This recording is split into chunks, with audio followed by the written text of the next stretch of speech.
लोक में सौंदर्य प्रतियोगिता हो रही थी। सभी लोग हुस्ना परी की तारीफ कर रहे थे। सचमुच बहुत खूबसूरत है ये, इसकी खूबसूरती का कोई मुकाबला नहीं कर सकता। इसीलिए तो इसका नाम हुस्ना है। इसकी सुंदरता में इसके खूबसूरत बाल चार चांद लगाते हैं। सच कहा तुमने, अगर इसके बाल ना हो तो ये काफी साधारण नजर आएगी। ये सब हुस्ना की दादी का कमाल है। पूरे दिन हुस्ना के बालों के लिए दूर दूर से जड़ी बूटियां मंगवाती थी और फिर उनसे तेल बनाकर लगाती थी। सच कहा, हुस्ना को तो उनके पैर धोने चाहिए, वरना उसे कोई नहीं जानता। हुस्ना ये सब सुन रही थी। सुंदरता के घमंड में उसने सोचा, दादी परी के कारण ये लोग मुझे कम महत्व देंगे, उनसे छुटकारा पाना ही होगा।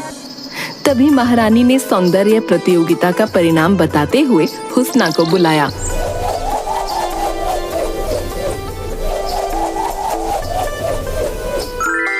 हुस्ना, तुम्हें परीलोक की सबसे सुंदर परी होने का खिताब दिया जाता है।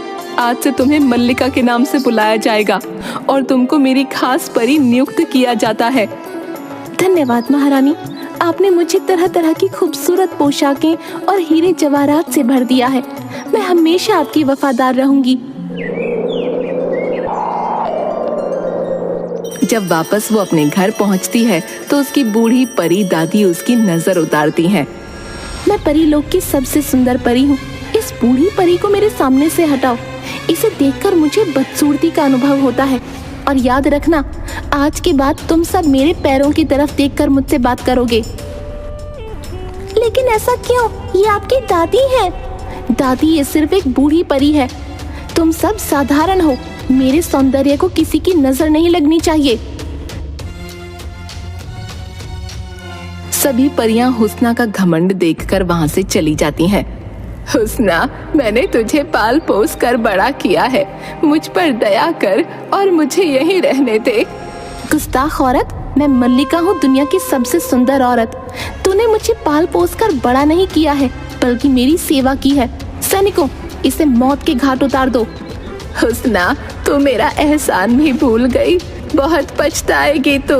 तुझे शाप देती हूँ मैं, तेरा घमंड तुझे बर्बाद कर देगा। देख क्या रहे हो सैनिकों? इस गुस्ताख को ले जाओ और जंगल में चील कौओं का शिकार बन जाने दो। ये महल में नजर ना आए। सैनिक बूढ़ी परी को लेकर चले जाते हैं। धीरे धीरे समय गुजरने लगता है।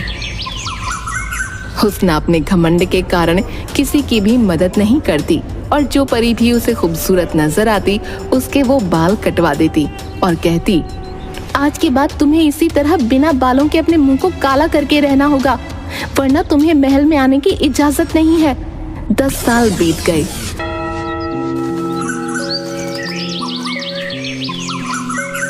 एक दिन जब वो शीशे के सामने खड़ी होकर आईना देख रही होती है, हे भगवान, मेरे बाल धीरे धीरे कम होते जा रहे हैं।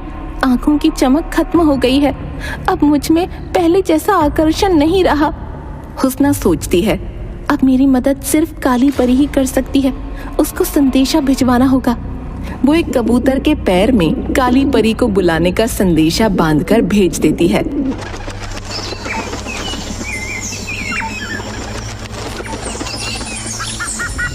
जिसे देख उसकी सहेली काले जादू की जादूगरनी काली परी आ जाती है। हुस्ना, धीरे धीरे उम्र के साथ तेरी सुंदरता नष्ट होने लगेगी। अपनी सुंदरता को बचाने के लिए तुझे काले जादू का सहारा लेना होगा। मुझे तेरी मदद चाहिए। मैं तेरी जादुई शक्तियों से अपने सौंदर्य को बरकरार रखूंगी। ठीक है, पर इसका सिर्फ एक ही इलाज है। तू जल्दी से जल्दी अपने लिए किसी खूबसूरत औरत का इंतजाम कर। तुझे उसके खून से स्नान करना होगा। हर 10 साल के बाद तुझे ऐसा ही करना होगा और अपने आसपास अपने से ज्यादा खूबसूरत या जवान औरत को न रहने देना। ये तो ठीक है काली, लेकिन ये बताओ, मैं खूबसूरत औरत को ढूंढूंगी कहाँ? इस धरती पर मुझे खूबसूरत औरत भला मिलेगी कहाँ? ये सब मैं नहीं जानती। बस मुझे यही पता है कि तेरी मुसीबत का इलाज किसी सुंदर औरत के रक्त से ही हो सकता है। तभी एक परी सैनिक उसे आकर सूचना देती है। महारानी मल्लिका, परी माँ का आदेश है कि कल उनके जन्मदिन के अवसर पर आपको शाही नृत्य प्रस्तुत करना होगा। कल परीलोक में जलसा है, बड़े बड़े राजा महाराजा वहाँ आ रहे हैं। मैं उन सब के बीच में अपना नृत्य कैसे प्रस्तुत करूंगी? तभी हुस्ना की दासी दौड़ते हुए आती है। मल्लिका महारानी, बगीचे में एक बहुत ही खूबसूरत जख्मी औरत पड़ी है।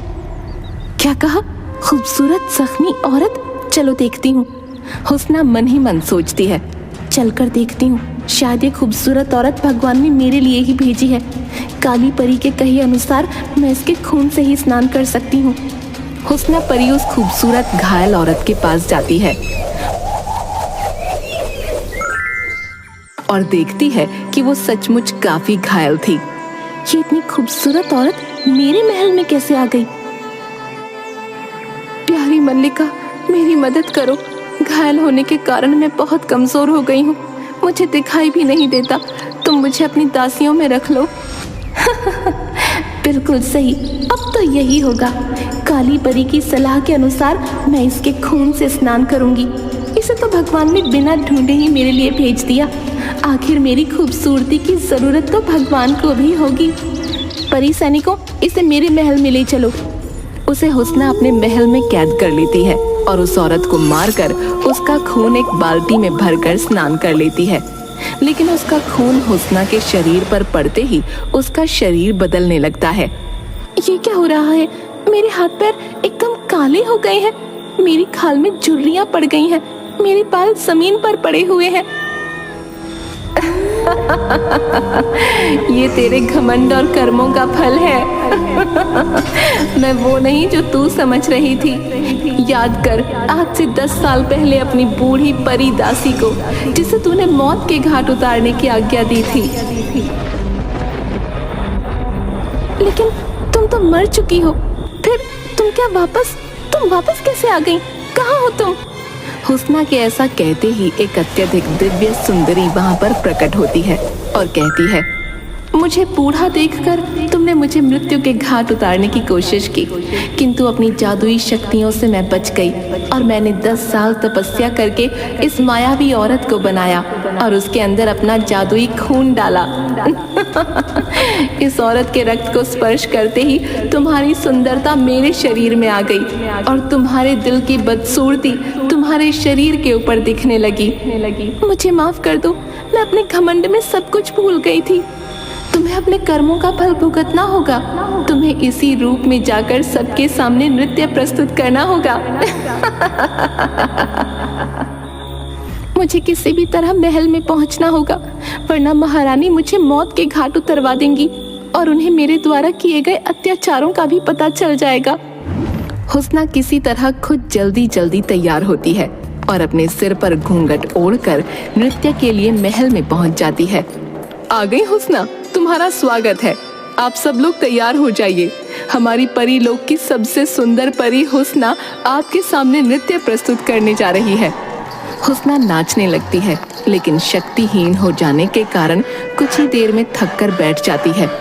अरे हुस्ना, तुमने अपने चेहरे पर ये घूंघट क्यों डाला हुआ है? तुम्हारी सुंदरता ही तो महफिल में उजाला लाती है। नहीं महारानी, मैं ये घूंघट नहीं उठा सकती। हुस्ना की बात सुनकर सभी राजा महाराजा विरोध करने लगते हैं और महारानी के सैनिक महारानी के इशारे पर हुस्ना का घूंघट उतार देते हैं। ये क्या, इतनी बदसूरत और गंजी औरत कौन है? हुस्ना ने मेरे जन्मदिन पर मुझे धोखा दिया है। हुस्ना को इसकी कड़ी सजा भुगतनी होगी। तभी महल के अंदर वो दिव्य सुंदरी प्रवेश करती है। अनुपम, इतना निराला सौंदर्य हमने कभी नहीं देखा। ये सुनहरे बालों वाली खूबसूरत परी, तुम कौन हो? महारानी, आपके जन्मदिन के अवसर पर मैं नृत्य पेश करना चाहती हूँ। काली कलूटी और गंजी हुस्ना को कैद कर लिया जाता है और जब से सुंदरी नृत्य करने लगती है, सभी लोग तालियां बजाने लगते हैं। हम तुम्हारे नृत्य से बहुत खुश हैं और आज से तुम्हें राज्य सुंदरी घोषित करते हैं। बोलो, तुम्हें क्या चाहिए? महारानी, मैं चाहती हूँ कि हुस्ना की सभी दासियों को महल में बुलाया जाए। सभी दासियां अपने गंजे सर और काले चेहरे लेकर दरबार में आती हैं। ये मैं क्या देख रही हूँ? मेरे राज्य की परियों के साथ इतना क्रूर व्यवहार! तुम्हें ऐसा करने के लिए किसने कहा? महारानी, हुस्ना नहीं चाहती थी कि महल में कोई भी उससे ज्यादा जवान या खूबसूरत नजर आए, इसलिए हमें ऐसा रहने की आज्ञा थी। लेकिन कहाँ चली गई है वो? नजर क्यों नहीं आती? आपने जिस कुरूप औरत को कैद किया है वही हुस्ना है महारानी। अपने सौंदर्य को बरकरार रखने के लिए उसने मेरे द्वारा बनाई गई मायावी औरत के रक्त से स्नान किया, जिसके कारण वो कुरूप हो गई। मुझसे बहुत बड़ी भूल हुई। मैंने शारीरिक सुंदरता को मन की सुंदरता से ज्यादा समझा। आज से हुस्ना को महल के बाहर बने अजायब घर में इसी रूप में रहना होगा, ताकि परिलोक में सभी को घमंड करने का नतीजा समझ में आ जाए। महारानी, मैं हुस्ना को ठीक कर सकती हूँ। अगर हुस्ना की कोई भी दासी उसके लिए अपना यौवन और रूप बलिदान करना चाहे तो मैं हुस्ना को वापस उसके रूप में ले आऊंगी। पर हुस्ना ने अपनी सभी दासियों के साथ इतना बुरा व्यवहार किया होता है कि सभी ऐसा करने से इनकार कर देती हैं। हुस्ना को अपनी गलती समझ में आ जाती है, लेकिन अब वो कुछ न कर सकती थी।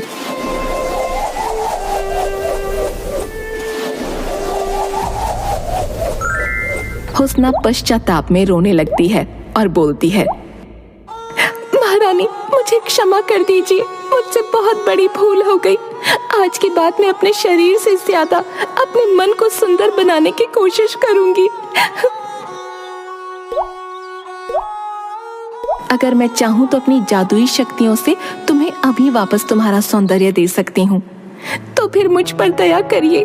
आगे से मैं ऐसी गलती कभी न करूंगी। ऐसा नहीं हो सकता।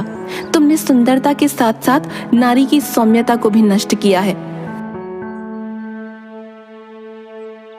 तुमने गुस्ताखी की है। तुम अपने सौंदर्य को बढ़ाने के लिए एक औरत को मारने से भी पीछे नहीं हटी, इसलिए तुम्हें इसकी सजा तो भुगतनी ही होगी। बिल्कुल सही कहा दिव्य सुंदरी। तुम ही बताओ इसको क्या सजा मिलनी चाहिए। तुमने एक औरत के रक्त से स्नान किया था ना, अब तुम्हें अपने पश्चाताप के आंसुओं से स्नान करना होगा। तुम्हारी सजा यही है कि तुम जितना ज्यादा पश्चाताप के आंसुओं से स्नान करोगी, उतनी जल्दी ही तुम्हारी सुंदरता वापस आ जाएगी। हुस्ना रात दिन महल के अजायब घर में आंसू बहाती और लोग उसे देखकर उसका मजाक उड़ाते। हुस्ना को धीरे धीरे अपनी गलतियां समझ में आने लगीं। अब वो किसी से नफरत नहीं करती, सबके साथ प्यार से बात करती और पश्चाताप के आंसू बहाती रहती। धीरे धीरे वो अपने पूर्व रूप में आ गई।